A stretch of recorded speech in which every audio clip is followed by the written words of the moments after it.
नमस्कार, CSK news में आपका स्वागत है दोस्तों। आज हो गया है 17 नवंबर। फटाफट ब्रेकिंग न्यूज़ निकल के आ रही है, एक एक करके आपको विस्तार से बताएंगे दोस्तों। बिग ब्रेकिंग, G20 की अध्यक्षता भारत के हाथों। प्रधानमंत्री नरेंद्र मोदी 2023 में भारत में करवाएंगे G20 की मेजबानी।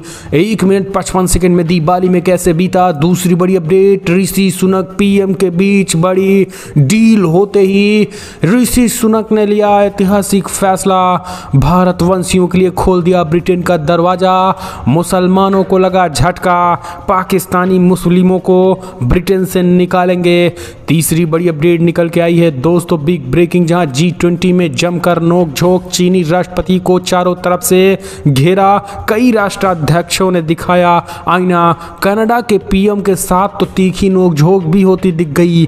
एक एक करके विस्तार से बताएंगे। जहां रूस का दावा यूक्रेनी मिसाइल से हुआ पोलैंड में अटैक। जी हां, दरअसल पोलैंड में हुआ अटैक तो नेटो ने कहा उड़ा देंगे रूस को, यानी तृतीय विश्व युद्ध की धमकी। तो एक एक करके आपको विस्तार से बताएंगे, लेकिन उससे पहले एक छोटा सा निवेदन, अगर आपने चैनल को सब्सक्राइब नहीं किया तो पल पल की अपडेट के लिए चैनल को सब्सक्राइब करें। अगर आप भी मानते हैं कि प्रधानमंत्री नरेंद्र मोदी के नेतृत्व में चाइना और पाकिस्तान मुंहतोड़ और करारा जवाब मिलेगा और भारत विश्व गुरु बनने को तैयार, तो इस वीडियो को लाइक करें दोस्तों। दरअसल पहली बड़ी अपडेट निकल के आई है दोस्तों, बिग ब्रेकिंग, प्रधानमंत्री नरेंद्र मोदी का G20 में बजा डंका। इंडोनेशिया का दौरा पूरा, G20 2023 की मिली मेजबानी। दरअसल आपको बता दें, G20 शिखर सम्मेलन में हिस्सा लेने 14 नवंबर को बाली पहुंचे थे प्रधानमंत्री मोदी। अब बाली से वो जो लेकर आ रहे हैं वो अपने आप में ऐतिहासिक है। आपको बता दें, प्रधानमंत्री नरेंद्र मोदी के वो 2023 की अध्यक्षता, जी हाँ, प्रधानमंत्री मोदी को 2023 की अध्यक्षता का वो जो है वो कमान सौंप दी है। अब पीएम मोदी 2023 में G20 की अध्यक्षता भारत में करेंगे और सामूहिक स्वीकार अध्यक्षता स्वीकार करना भारत के हर नागरिक के लिए पीएम मोदी ने गर्व बताया है। पीएम ने कहा है कि हम G20 के हर सदस्य देशों के प्रयास के साथ इसे वैश्विक कल्याण के लिए लाभकारी बनाएंगे। प्रधानमंत्री मोदी ने G20 सदस्य देशों को संबोधित करते हुए कहा कि भारत यह जिम्मा ऐसे समय पर उठा रहा है जब विश्व जियो पॉलिटिकल तनाव, आर्थिक मंदी, खाद्यान्न और ऊर्जा की बढ़ रही कीमतों और कोरोना के दीर्घकालीन दुष्प्रभावों के साथ जुड़ा हुआ है। तो प्रधानमंत्री नरेंद्र मोदी ने सीधा सीधा आपको बता दें, दुनिया को भी आईना दिखाया। कई मुद्दों पर हमने आपको तो वो बताया, लेकिन कल जो हुआ वो यही हुआ कि भारत को G20 की अध्यक्षता 2023 के लिए दे दिया गया है। एक और अपडेट निकल के आई है दोस्तों, प्रधानमंत्री नरेंद्र मोदी ऋषि सुनक के बीच बात होते ही सुनक ने उठाया बड़ा कदम। भारत के लिए ऐतिहासिक पल, कहा भारतवंशियों का स्वागत है ब्रिटेन में। जी हाँ, दरअसल इंडोनेशिया के बाली में G20 समिट के दौरान पीएम मोदी और ऋषि सुनक ब्रिटेन के पीएम से मिलने के बाद जो है वो प्रधानमंत्री नरेंद्र मोदी ने बड़ा ऐलान कर दिया है। पीएम मोदी से मुलाकात के बाद ऋषि सुनक ने भारत के युवा पेशेवरों को हर साल ब्रिटेन में काम करने के लिए 3000 वीज़ा देने की हरी झंडी दे दी, जो कि काफ़ी लंबे समय से अटका और लटका पड़ा था। ब्रिटिश सरकार ने कहा है कि भारत इस तरीके की योजनाओं से लाभान्वित होने वाला ये पहला वीज़ा राष्ट्रीय देश है। जब इस साल ब्रिटेन भारत प्रवासन और गतिशीलता साझेदारी की ताकत पर प्रकाश डालता है। ब्रिटिश पीएम ने तत्काल ट्वीट करके कहा है कि हम भारत के लिए ये फैसला देते हैं। दरअसल काफ़ी लंबे समय से ये फाइल लटकी हुई थी भारत और ब्रिटेन के बीच। अच्छा, कुछ लोग ये कह रहे थे कि असल में बोरिस जॉनसन जो हैं ब्रिटिश के जो नए पीएम ऋषि सुनक हैं वो नहीं चाहते कि भारतवंशी आए, लेकिन इस फाइल को चुटकियों में अलाउ करने के बाद भारतवंशियों को अब उन लोगों के मुंह पे करारा तमाचा हो गया जो भारत विरोधी ऋषि सुनक को बता रहे थे। एक और अपडेट निकल के आई है दोस्तों, 50 साल बाद फिर चांद पे पड़ेंगे इंसान के कदम। नासा ने लॉन्च किया आर्टेमिस। दरअसल अमेरिका एक बार फिर से चांद पर कदम रखने की तैयारी कर रहा है।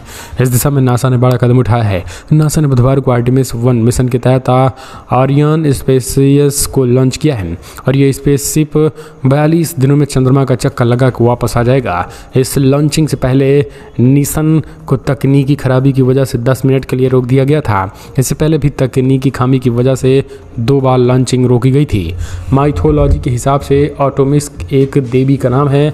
आधी सदी से अपोलो मिशन के बाद से ये बात हुई है।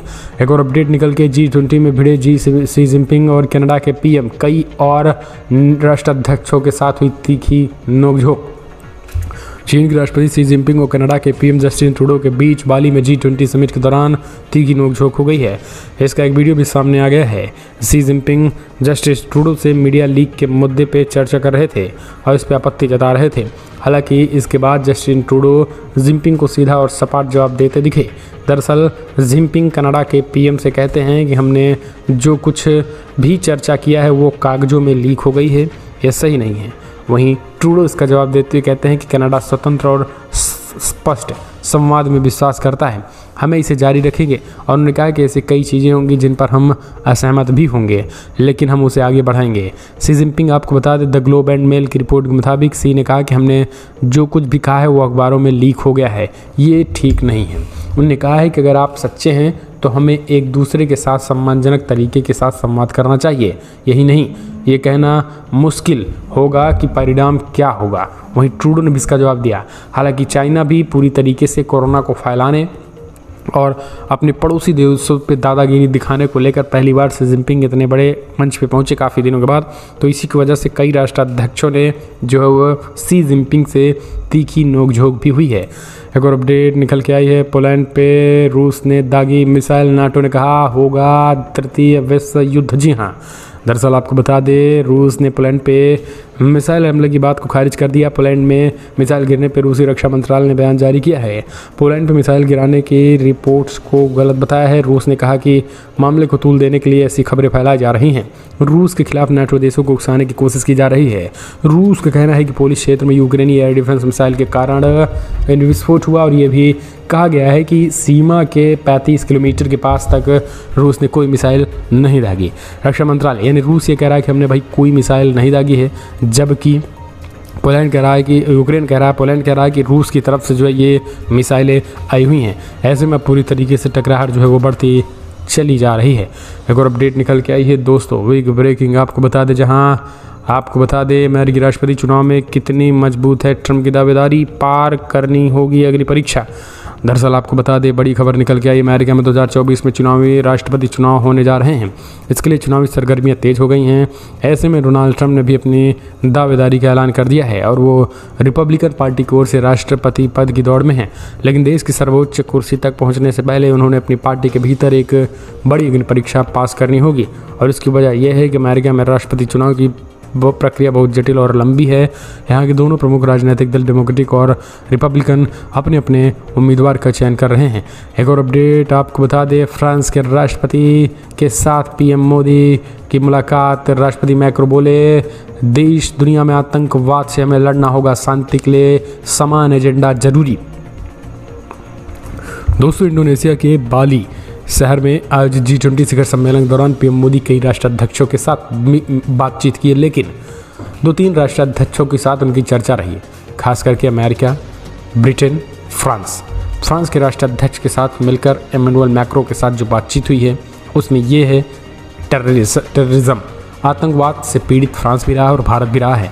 इसलिए एक बार फिर से PM मोदी ने आतंकवाद के मुद्दे पर बातचीत की तो राष्ट्रपति मैक्रो ने कहा कि शांति के लिए दोनों देशों का समान एजेंडा है। ऐसे में दोनों देश मिलकर इस आतंकवाद के साए से लड़ेंगे, इस आतंकवाद से दोनों देश मिलकर लड़ेंगे।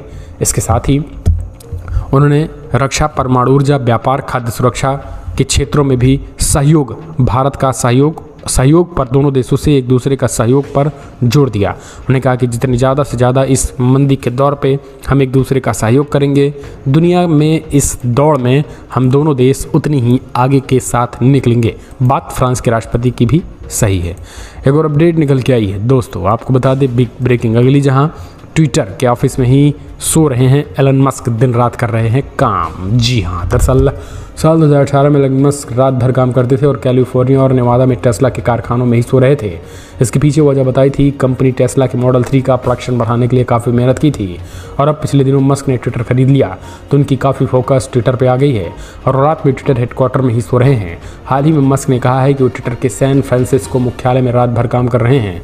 जब तक सोशल मीडिया प्लेटफॉर्म को सही नहीं कर लेंगे तब तक वो वहीं काम करेंगे। और वहीं पे सोएंगे। मस्क खुद को नो मैनेजर बताते हैं। अन्य कंपनी के लोगों को भी बीच काफ़ी घंटों तक काम करने के लिए पहचाना जाता है। मस्क के द्वारा ट्विटर को खरीदने के बाद से ही कुछ टेस्ला के निवेशक काफ़ी परेशान हैं, क्योंकि मस्क का पूरा फोकस इन दिनों ट्विटर पर है। Venture capital firm loop venture के मैनेजिंग पार्टनर जीन मस्टर ने कहा है कि टेस्ला के निवेशक निराश होने लगे हैं। तो टेस्ला के सीईओ ने कहा कि निराश मत होइए, 1 घंटा 2 घंटा हम टेस्ला को भी देते हैं। फिलहाल कमेंट के माध्यम से अपने सुझाव